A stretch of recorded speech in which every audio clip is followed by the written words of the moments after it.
dedicated to all the chaos out there. Haha. Yagere ngai nuni ngaudare bon Yaya ngoi gone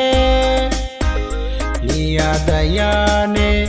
Kota wai no netam Menna keya kibu kimne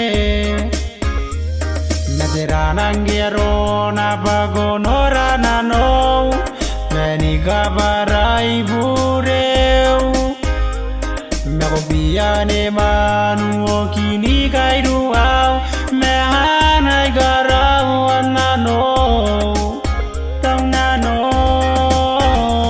Ibaya ponda bangai Oya kuwa teo nune Toto na nanom Sangan daw Sinakai ni kugure Ibaya kora kai ngai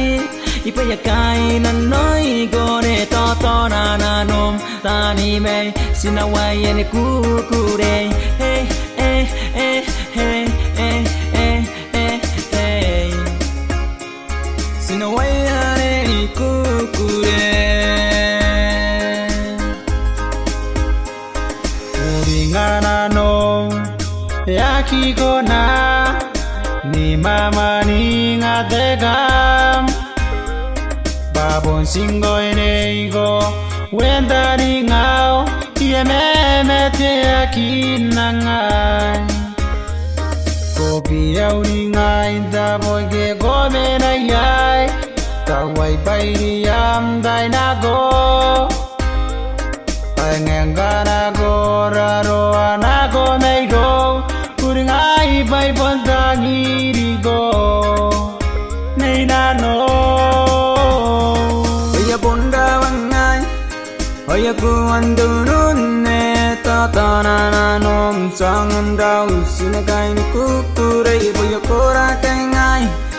Oya kai na noi gore Tata na nanom Tani mei Sinawai ni kukure Hey, hey, hey, hey, hey, hey,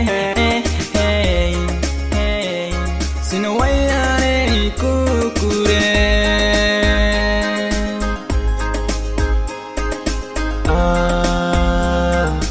Kopi yang uringai Kopi yang uringai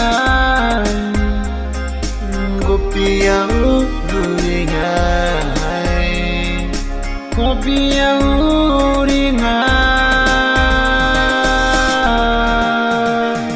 Baya bonda bangai Baya buan deu nune Tadana nanom Sangan dau Sinakai ni